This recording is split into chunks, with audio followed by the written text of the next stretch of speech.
Welcome class 10। आज का chapter है फोटोसिंथेसिस। इसके बारे में आप लोग पहले भी छोटे क्लासेस में पढ़े हैं। पहले definition. Photosynthesis is the process by which living plant cells containing chlorophyll produce substances like glucose from carbon dioxide and water by using light energy. In this process, oxygen is released as a waste product. Photosynthesis एक ऐसा process है जिससे living plant cells carbon dioxide और water के मदद से light energy के presence में अपने क्लोरोफिल के हेल्प से फूड सब्सटेंसेस जैसे ग्लूकोज को बनाते हैं। ये एक एसेंशियल प्रोसेस है जो सारे ग्रीन प्लांट शो करते हैं और इसका इंपॉर्टेंस ये है कि ये पूरे वर्ल्ड को डायरेक्टली और इनडायरेक्टली फूड सप्लाई करता है। फोटोसिंथेसिस के मदद से प्लांट खुद भी फूड कंज्यूम करती है। जो वो फूड बनाती है वो उसमें केमिकल एनर्जी के रूप में स्टोर होता है। और हर्बीवियर्स जितने भी एनिमल्स हैं वो हर्बीवोर्स सारे प्लांट्स के ऊपर डिपेंडेंट होते हैं फूड के लिए, और जितने भी कार्निवोरस एनिमल्स हैं वो इनडायरेक्टली वो हर्बीवोर्स को खाकर जीवित रहते हैं जो अल्टीमेटली ग्रीन प्लांट्स को खाते हैं। तो इस तरह से जो फूड चेन है उस फूड चेन का जो बेसिस है वो है ग्रीन प्लांट्स जो फोटोसिंथेसिस करता।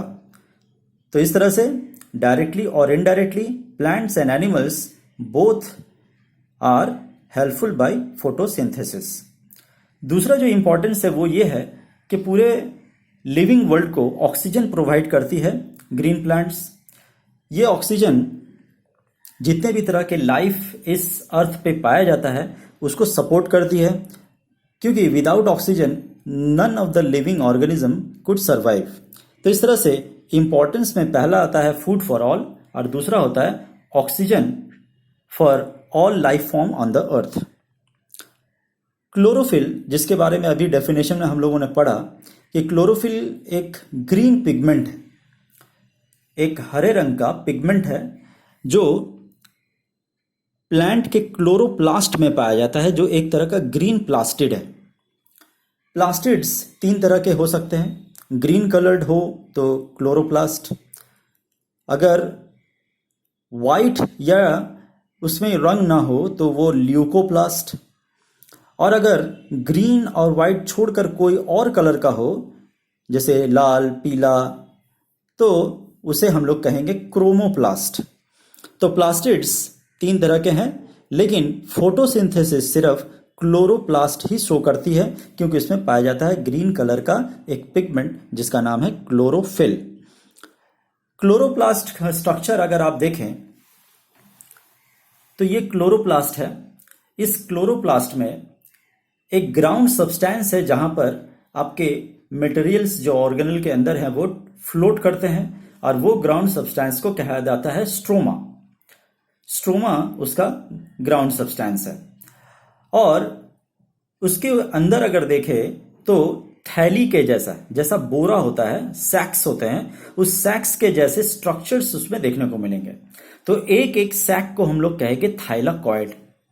थाइलाकॉइड फ्लैटेंड सैक्स लाइक जो स्ट्रक्चर्स है उसको कहा जाता है।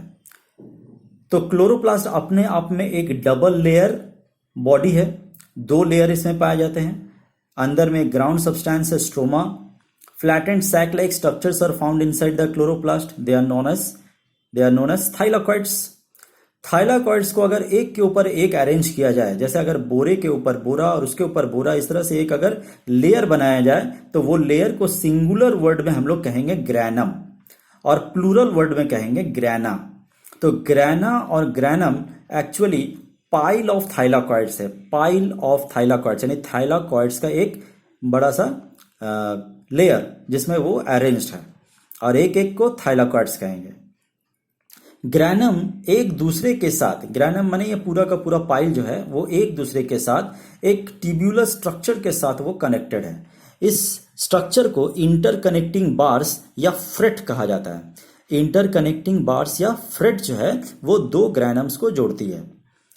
आमतौर पे एक क्लोरोप्लास्ट के अंदर, एक सेल के अंदर अगर एक क्लोरोप्लास्ट को देखा जाए तो सिर्फ एक क्लोरोप्लास्ट के अंदर यहाँ पर 5 लाख के करीब आपके इस तरह से थाइलाकॉइड्स पा सकते हैं, और एक सेल के अंदर 40 से 50 क्लोरोप्लास्ट हो सकते हैं।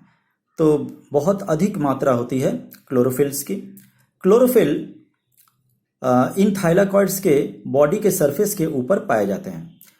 क्लोरोफिल ऐसे तो बहुत तरह के हैं, लगभग 9 टाइप्स के क्लोरोफिल होते हैं, 9 अलग अलग टाइप्स के क्लोरोफिल होते हैं। लेकिन जो मोस्ट एबंडेंटली पाया जाता है, ज़्यादा पाया जाता है ग्रीन लीव्स में या green part of the plant में, वो है chlorophyll a and chlorophyll b. ये क्लोरोफिल का काम ये होता है कि ये फोटोसिंथेसिस को हेल्प करते हैं होने में, और ये एब्जॉर्ब करते हैं लाइट को, जो ब्लू से रेड लाइट तक जो विजिबल स्पेक्ट्रम है उसमें ग्रीन लाइट को वो रिफ्लेक्ट बैक करते हैं, बाकियों को एब्जॉर्ब करते हैं। तो ये फिजिक्स का बात है कि जो लाइट को पर्टिकुलरली जो ऑब्जेक्ट रिफ्लेक्ट करता है वही उसका कलर होता है। तो क्लोरोफिल ग्रीन इसलिए दिखता है क्योंकि वो ग्रीन कलर जो लाइट का है उसे वो रिफ्लेक्ट अवे कर देता है, that's why it looks green in colour. ज्यादा लाइट अगर क्लोरोफिल के ऊपर डाला जाए या सनलाइट अगर ज्यादा पड़ती है या स्कॉर्चिंग लाइट हो, बहुत ज्यादा लाइट के वजह से क्लोरोफिल जो है वो लाइट से बहुत ज्यादा सेंसिटिव होने के कारण वो डिस्ट्रॉय हो जाती है, जिसके वजह से क्लोरोफिल जो है वो नष्ट हो जाता है। आप लोग देखे होंगे कि कोई ग्रास जो है वो कभी किसी पत्थर के नीचे अगर चप जाए तो वो हरा रंग का जो ग्रास रहता है वो धीरे धीरे करके येलो कलर का हो जाता है। इसका कारण ये भी हो सकता है कि मिनरल उसे ठीक से ना मिले, तो मिनरल के कमी से भी येलो कलर उनमें आ सकता है। लेकिन एक और कारण ये भी हो सकता है कि जो ग्रास ग्रीन कलर की थी अब येलो इसलिए हो रही है क्योंकि उसे सनलाइट ठीक से ना मिलने की वजह से जो पुराने क्लोरोफिल्स हैं वो डिसइंटीग्रेट कर जा रहे हैं, टूट जा रहे हैं, और उनके जगह पे जो नया क्लोरोफिल बनना चाहिए वो नहीं बन रहा है। तो due to absence of chlorophyll वो येलो कलर के हो जाते हैं। तो इस तरह से due to absence of light the old chlorophyll में disintegrate, and as because there is no new formation of chlorophyll, the green grass which is under the stone or in a shady region turns yellowish in color. अब ये chlorophyll chloroplast के बारे में जान गए। अब ये जो फोटोसिंथेसिस होता है, तो ये फोटोसिंथेसिस में पहले ही बताया गया कि इसका रॉ मटेरियल है कार्बन डाइऑक्साइड और वाटर। रॉ मटेरियल जिसके मदद से वो फोटोसिंथेसिस से करके ग्लूकोज बनाएगा। तो रॉ मटेरियल में कार्बन डाइऑक्साइड जो है वो पर्टिकुलरली पत्ते के स्टोमाटा से पेड़ जो है वो डिफ्यूज इन करती है। So carbon dioxide diffuse inside the plant body through stomata, और ये स्टोमाटा जो है ये माइन्यूट पोर्स हैं जो लीव्स में पाए जाते हैं। लीव्स में डॉर्सल और वेंट्रल दोनों सरफेस में ही स्टोमाटा पाए जाते हैं, पर वेंट्रल सरफेस में स्टोमाटा बहुत अधिक पाए जाते हैं। स्टोमाटा जो है वो गार्ड सेल्स के नाम के सेल्स होते हैं, जो बीन शेप्ड सेल्स होते हैं, बीन के जैसे। उनके मदद से ये ओपन और क्लोज होते हैं, जैसा कि इस फिगर में आप देख पा रहे हैं। या स्टोमाटा ये ओपन है और ये स्टोमाटा क्लोज्ड। तो ये जो स्टोमाटा है इसमें ये गार्ड सेल्स हैं, ये जो देख रहे हैं आप ये गार्ड सेल्स है, और ये गार्ड सेल्स ओपन और क्लोज होने के वजह से स्टोमाटा ओपन और क्लोज होता है। अब हम लोगों को ये देखना है कि ये होता कैसे है। तो सुबह के समय जब सनलाइट इन क्लोरोप्लास्ट के ऊपर पड़ता है, जो गार्ड सेल्स में पाए जाते हैं, तो गार्ड सेल्स के अंदर क्लोरोप्लास्ट जो है वो सनलाइट को पाने के बाद क्लोरोफिल जो है वो फोटोसिंथेसिस प्रोसेस को शुरू कर देती है। तो फोटोसिंथेसिस प्रोसेस शुरू होने के वजह से ये जो स्टोमाटा है, ये स्टोमाटा के अंदर ग्लूकोज बनने लगता है, और इसके वजह से ये हाइपरटोनिक हो जाता है और वाटर को आसपास के सेल से ड्रॉ इन करने लगता है। एंडोस्मोसिस होती है और ये टर्जिड होकर फूल कर खुल जाता है। तो इस तरह से ओपन हो जाती है दिन के समय, और जब इन एब्सेंस ऑफ लाइट हो तब इन गार्ड सेल से वाटर जो है वो एक्स ऑस्मोसिस से सराउंडिंग सेल्स में चले जाते हैं और स्टोमाटा जो है ये गार्ड सेल्स इसके ये फ्लैसिड हो जाते हैं और ये क्लोज हो जाता है। ये सिंपल एक लॉजिकल स्टेटमेंट है जो कि स्टोमाटा ओपन और क्लोज होने का यहाँ दिया गया।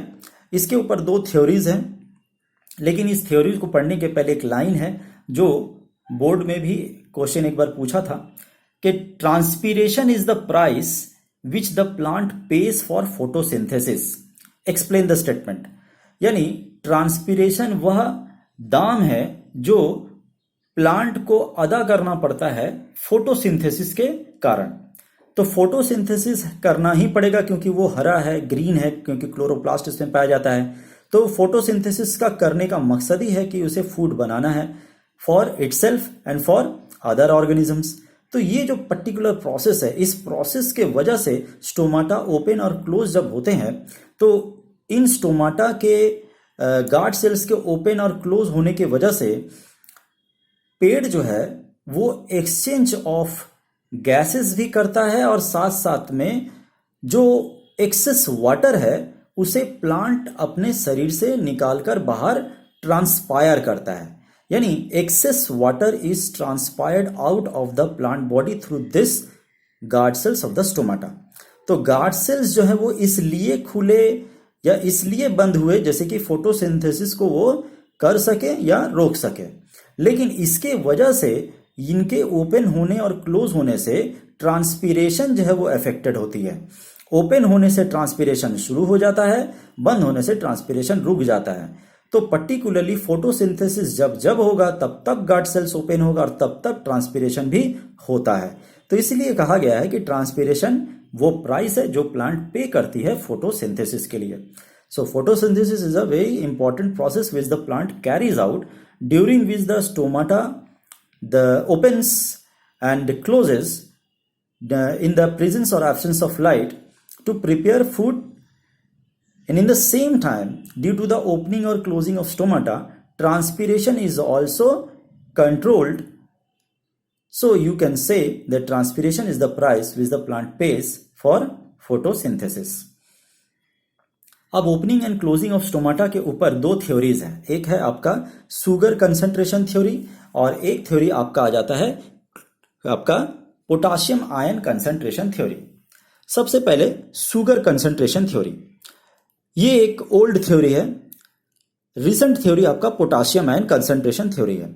तो ओल्ड थ्योरी और शुगर कंसंट्रेशन थ्योरी के आधार पर जब सुबह के समय जब लाइट एनर्जी प्लांट में पड़ती है तो क्लोरोफिल जो है वो फोटोसिंथेसिस करता है।